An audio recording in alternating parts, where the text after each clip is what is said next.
pessoal, sejam todos bem-vindos a mais uma aula de História. Eu sou o professor Eberson Cardoso, serei seu professor na nossa aula de hoje. E por falar nessa aula, vamos ver qual é o tema? Olha só, o objeto de conhecimento, povos da antiguidade na África, egípcios, no Oriente Médio, mesopotâmicos e nas Américas pré-colombianos. Detalhamento, a diversidade dos reinos africanos. Isso mesmo, turminha, hoje a gente vai conhecer um pouco da história dos reinos africanos. Ficou curioso? Tenho certeza. Então, vamos lá para a nossa aula.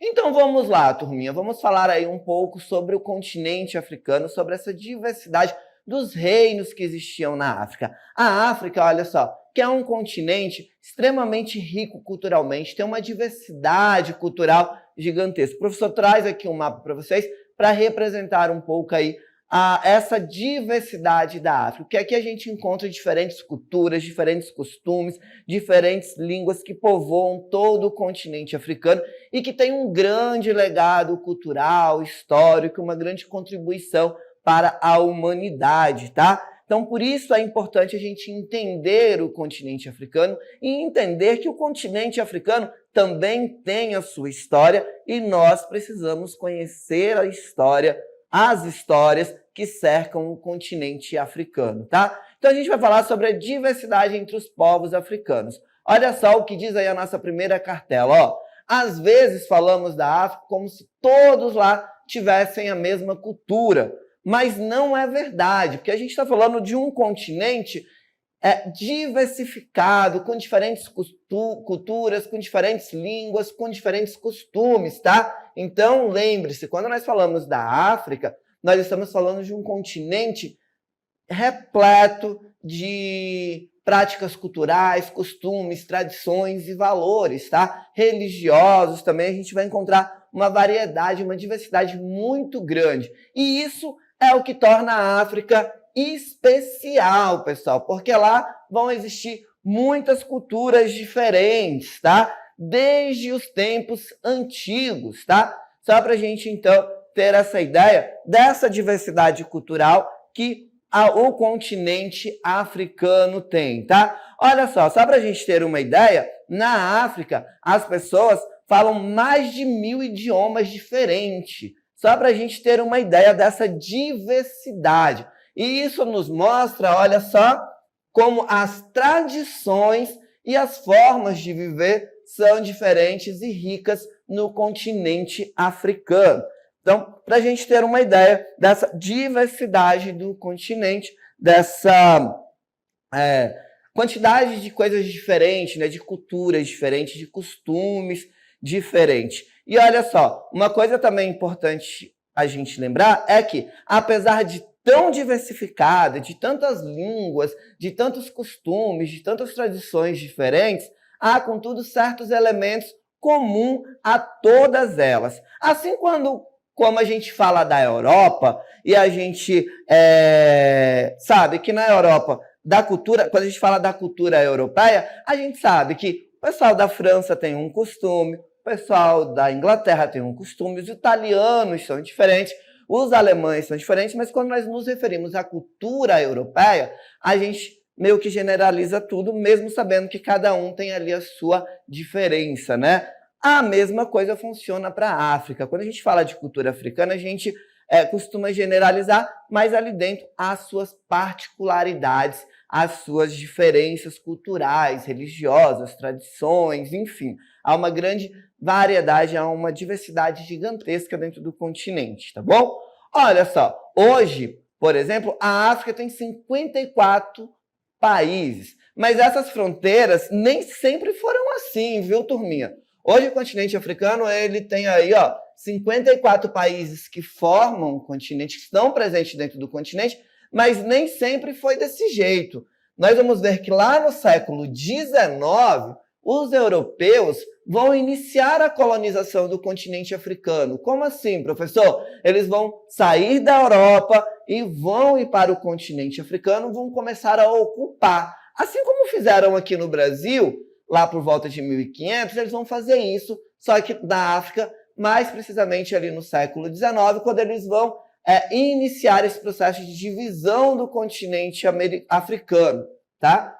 Iniciar esse processo de divisão do continente africano. E eles vão decidir como os países deveriam ser. São os europeus que vão dividir o território africano sem levar muito em conta as pessoas que já viviam lá. Ou seja, eles vão ignorar as pessoas que viviam naquela região, o que elas pensavam, tá?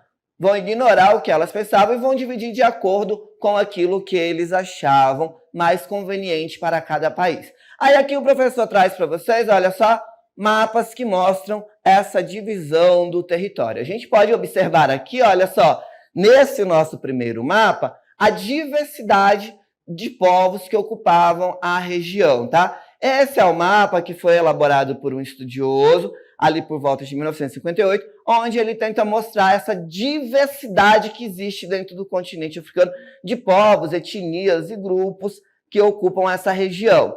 Nós já temos aqui, olha só, um outro mapa que já mostra como ficou dividido durante o período da colonização europeia, como os europeus dividiram. E essa divisão que a gente vê aqui nesse mapa, olha só, é uma divisão que vai atender os interesses dos europeus. E essa daqui, ó, é a divisão que nós temos na atualidade, como o continente africano hoje se encontra dividido em 54 países, tá? Olha só, continuando, e essa linha que essas linhas que dividem os países na África foram desenhadas, então, pelos europeus de uma maneira que não respeitou as culturas locais africanas que se desenvolveram ao longo de milhares de anos de história. Foi algo meio que forçado e não considerou as tradições e formas de vida das pessoas que já estavam lá. Então, essa divisão que nós vamos ter aqui nesses mapas, olha só, foi uma divisão, a princípio, essa daqui, ó, foi uma divisão elaborada para atender os interesses e acordo dos europeus. Você imagina que naquele período ali, onde tinha aquela divisão, existiam tribos inimigas, existiam conflitos regionais, tradições, costumes diferentes. O que é que os europeus fizeram? Ignoraram toda essa diversidade e juntaram ali os povos de acordo com os seus interesses. Isso não vai ficar legal. A história da África é marcada até os dias atuais por conflitos por causa dessa junção que se fez de diferentes povos, diferentes culturas, onde os europeus acabaram ignorando essas tradições, esses valores e costumes, colocando dentro de um mesmo território grupos, etnias que nem sempre se davam bem, que estavam em conflitos, e isso acabaria travando aí conflitos que vão se estender até os dias atuais dentro de um mesmo país. Por isso que às vezes a gente ouve falar, ou já ouviu falar, de conflitos dentro de países da África, porque dentro de um mesmo país foram juntados ali diferentes grupos que eram rivais, que tinham costumes diferentes, tradições diferentes, que eram inimigos, mas os países europeus, quando ocuparam a região, acabaram juntando todo mundo dentro de um mesmo território, tá? Então isso acabaria causando ali alguns problemas, tá? Só para a gente entender como foi essa formação do continente africano, essa divisão territorial do continente africano, onde juntaram aí toda essa diversidade presente dentro do continente. A gente ainda vai ter o seguinte, olha só, a diversidade entre os povos africanos também é influenciada pela diversidade e mudança climática, as quais têm contribuído para movimentos de migração de diferentes grupos ao longo do tempo no continente africano. Então a gente tem aqui, ó, dois mapas para mostrar para vocês. Um mapa que fala sobre o clima, tá bom? E um mapa que fala sobre a vegetação. E aí percebam nesse mapa que nós temos aí uma diversidade grande também dessa questão climática e da vegetação. A gente tem áreas com clima equatorial, que é parecido, se aproxima ali com um pouco do nosso clima aqui da Amazônia. A gente tem regiões de clima tropical, que é essa área aqui mais escurinha também do mapa. A gente vai ter aqui regiões com frio de montanha, são regiões frias.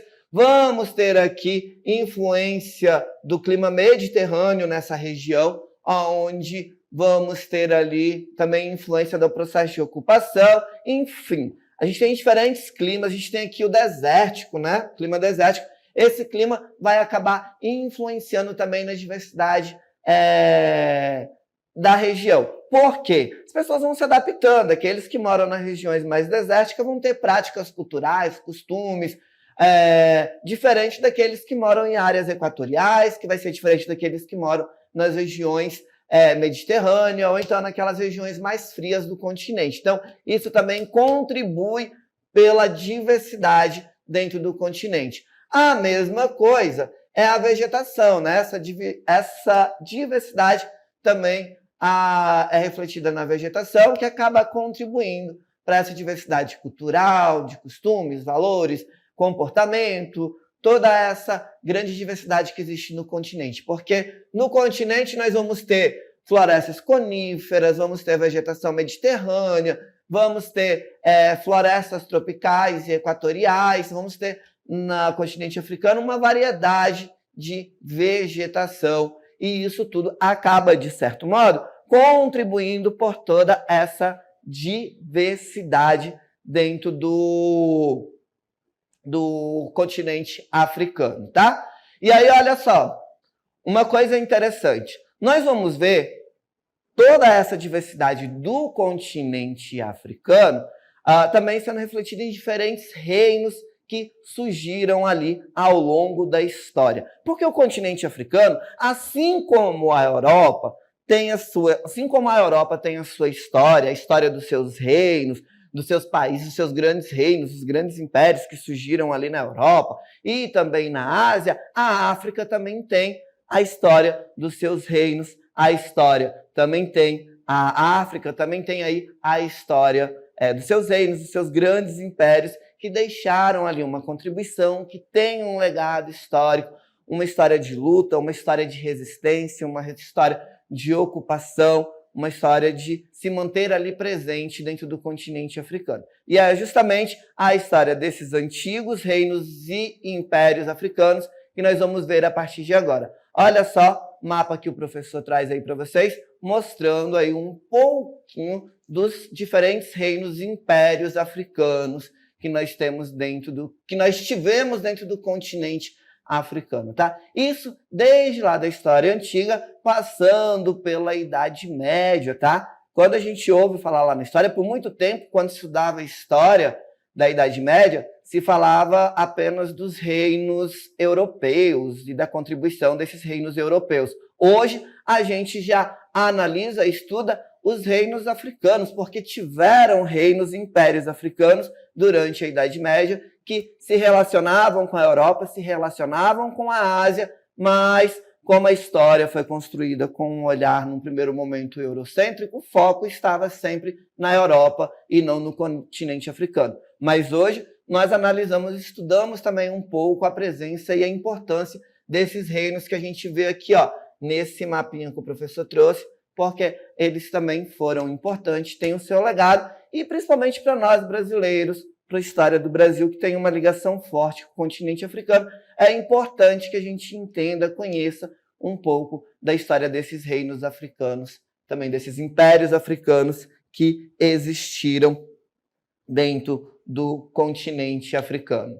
Olha só, alguns desses países já foram reinos ricos e poderosos, e hoje nós vamos conhecer as grandes civilizações da África Antiga, centrada sobretudo na região mais ao norte e oriental do continente. Quando se estuda a antiguidade sobre a África Antiga, os estudos se concentram em um único povo africano, os egípcios. Então, nesse primeiro momento, a gente vai falar desses reinos aqui, dessa região mais ao norte e também aqui mais ao oriente, tá bom? E aí, quando a gente fala desses reinos, o que vem primeiro o que mais se fala, o que mais se estuda, são o reino dos egípcios, né? O reino do Egito. Olha só. No entanto, ao passo que se desenvolvia as civilizações egípcias, núbios, axumitas e os cartaginenses, também faziam a sua história e constituíam reinos, impérios e civilizações. Certo, turminha? Então, quando a gente fala do continente africano, dos reinos, o primeiro reino que vem na nossa cabeça, que a gente estuda durante muito tempo, são o reino egípcio, né? Os egípcios são aí a civilização egípcia que está dentro do continente africano. A civilização egípcia é uma civilização africana, se origina ali próximo à região do Oriente, mas dentro do continente africano, tá? É uma das grandes civilizações aí da história antiga. Olha só, a civilização egípcia durou aí cerca de 3 milênios, desenvolvendo-se ao longo do delta do Nilo após a unificação por Menés. O Egito não dependeu apenas do Nilo, sendo resultado de ações humanas para superar desafios ambientais. Olha só, o Egito, turminha, foi o primeiro estado africano a usar a escrita, tá? Desenvolveu um sistema avançado de irrigação,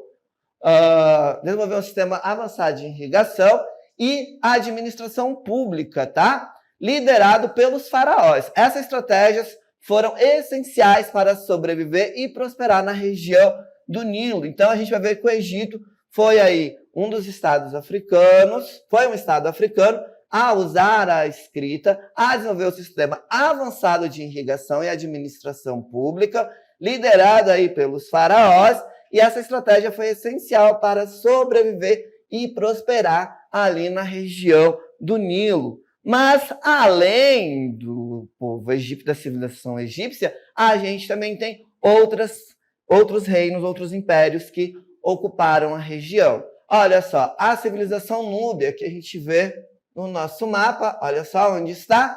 A civilização núbia surgiu cerca de 4.000 anos antes de Cristo, no deserto do Saara, beneficiando-se do Nilo.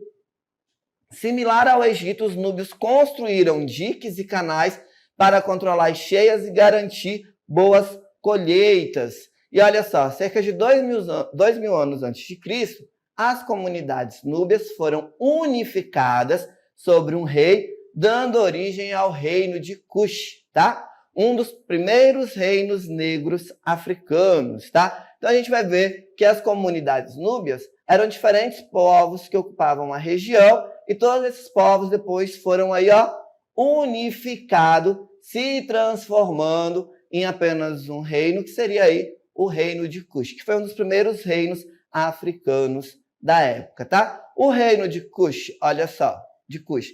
O ouro de Cush enriqueceu o Egito, mas os cuxitas se tornaram aí uma ameaça, levando os egípcios por volta de 1.500 anos antes de Cristo a ocupar a região. E aí também houve um processo de egipcianização da região, com a adoção da religião, culto às divindades egípcias e construção de pirâmides. Então, o reino de Cush acabou sendo dominado ali pelos egípcios. A gente pode observar aqui no mapa, né? Eles estão bem do lado um do outro. Acabaram sendo dominados ali pelos egípcios, que os egípcios acabou vendo eles como uma ameaça. E aí, o reino de Cush começou, então, a adotar a religião, o culto às divindades egípcias e até a construção de pirâmides. Olha só, em Napata e Meroé, cidades cuxitas importantes, foram construídas numerosas pirâmides e acreditem, turminha, a quantidade de pirâmides construídas nessas cidades superaram a quantidade do Egito, tá? Os núbios, então, passaram a ser conhecidos também como faraó negros devido a essa tradição, tá bom? Além deles, nós vamos ter aí, olha só, o Império Axumita. O Império de Axum, percussor do Império Etíope, tá?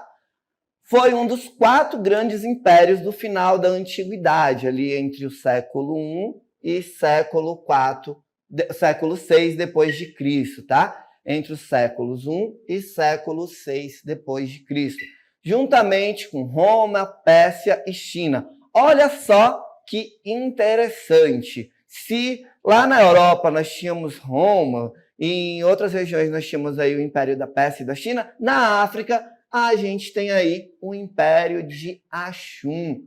Bom, continuando, olha só. No século X a.C., a mitologia etíope do livro de Quebra-Negache, afirma que a rainha de Sabá, essa rainha que a gente já ouviu falar em várias histórias, né? Que a rainha de Sabá viveu na região. E acredita-se que a família imperial da Etiópia e os imperadores de Axum descendem de Menelik I. E ele era, sabe quem, turminha? Segundo a tradição, a crença, filho da rainha Sabá e do rei de Salomão. Sabe o rei de Salomão que fala-se lá na Bíblia?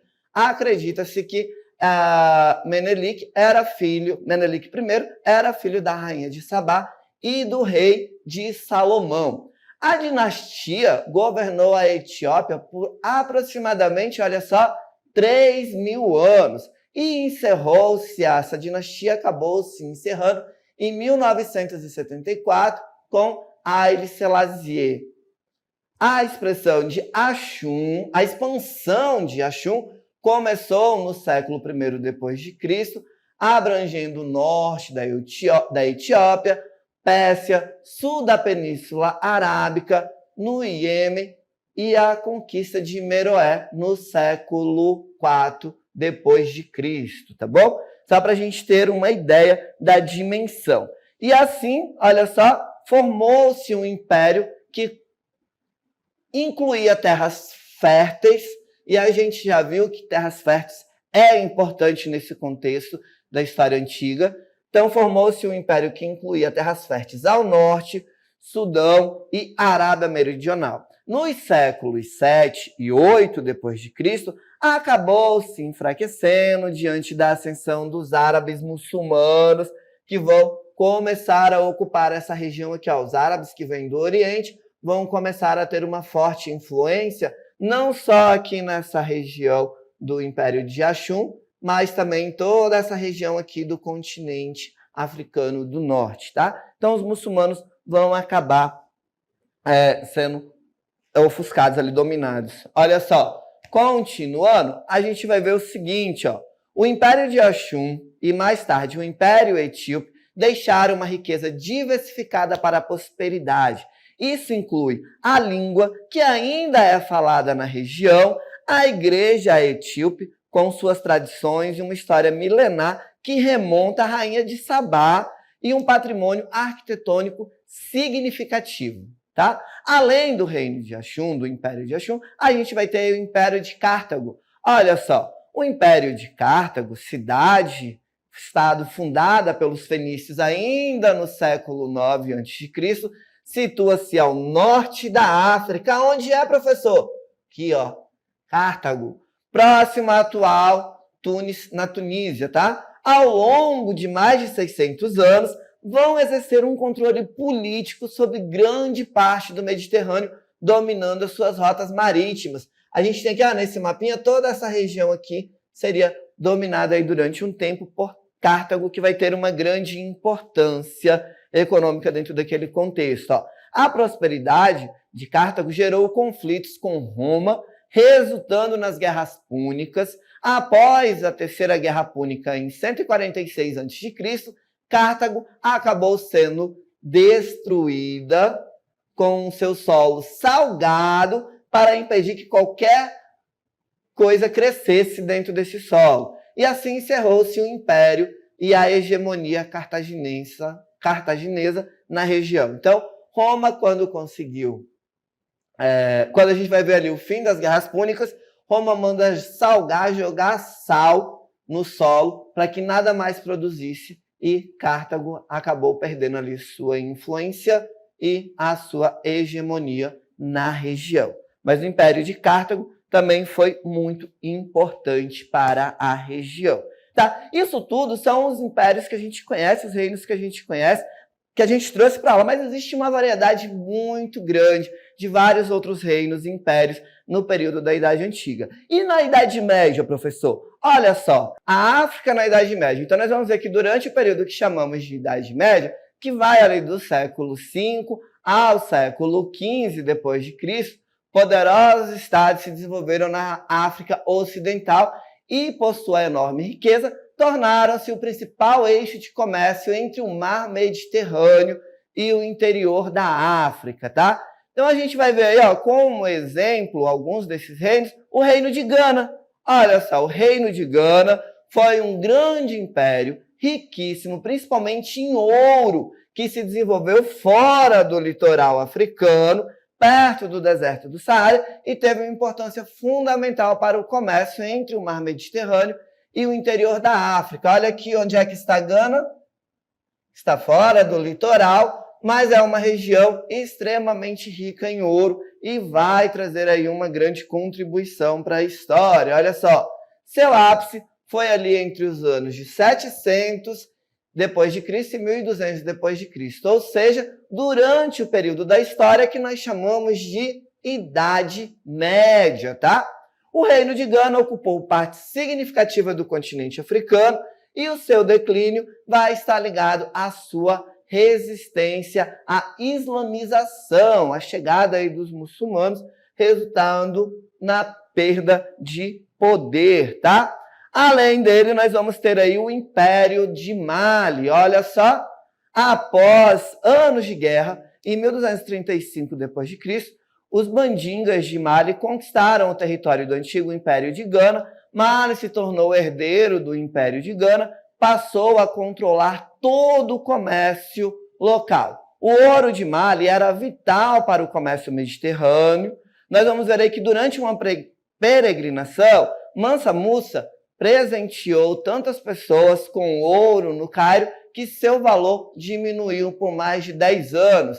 Mansa Musa era o imperador de Mali neste período, ele fazendo uma viagem pelo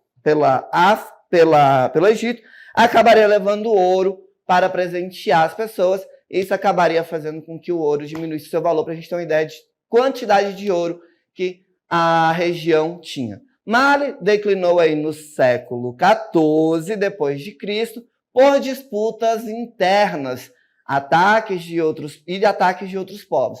No século XV d.C., foi conquistado pelos Sogais durante a expansão marítima e os portugueses encontraram Mali já em decadência. Quando os portugueses chegaram ali, Mali também já estava em decadência. Temos também as cidades iorubás, galerinha. Olha só. No final do século IX, formaram-se cidades na civilização iorubá, na Nigéria. Formaram cidades iorubás na civilização iorubá, na cidade da Nigéria, onde esse povo já vivia desde o século IV d.C., tá? Apesar de não terem unificado as suas cidades, os iorubás mantiveram uma cultura comum. Olha só, os iorubás, apesar da chegada do cristianismo e do islamismo, mantiveram sua maioria fiel às antigas tradições politeístas, venerando exclusivamente os orixás como seus deuses, sem se espalhar por toda a África. Assim como, lá na época do Império Romano, os romanos tinham seus deuses, Júpiter e outros deuses, assim como os gregos, lá no período da Grécia, também tinham os seus deuses, como Atenas, como Dionísio, Zeus. Os africanos também tinham os seus deuses, principalmente esse povo aqui, do povo iorubá. Eles tinham suas tradições, tinham seus costumes, resistiram ao cristianismo, resistiram à influência islâmica dentro da região, manteram-se a maioria fiel às suas tradições politeístas, com a presença de seus vários deuses, que eles chamavam de orixás, tá? Sem se espalhar por toda a África. Ficou ali mais restrito aquele povo iorubá, aquele povo que ocupava aquela região ali do continente africano.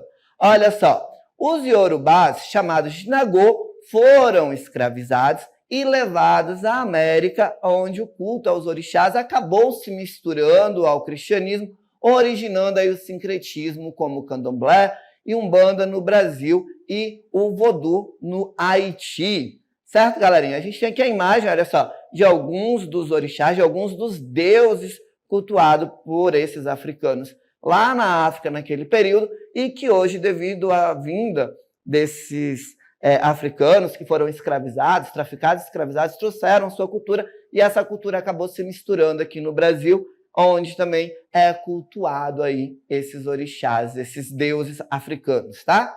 A partir do século XV, as cidades iorubás declinaram, exceto Oi, que resistiu até o século XIX. E a falta de de unidade política é considerada uma das causas desse declínio, dificultando a resistência ao processo de escravidão. Certo, turma? Então, olha só, a gente tem uma viagem longa aí dentro da história, conhecendo os diferentes reinos e impérios do continente africano. Mas não para aí, tem muita coisa para a gente ainda falar sobre a África, mas isso vai ficar para uma próxima aula. O professor Eberson vai encerrando por aqui.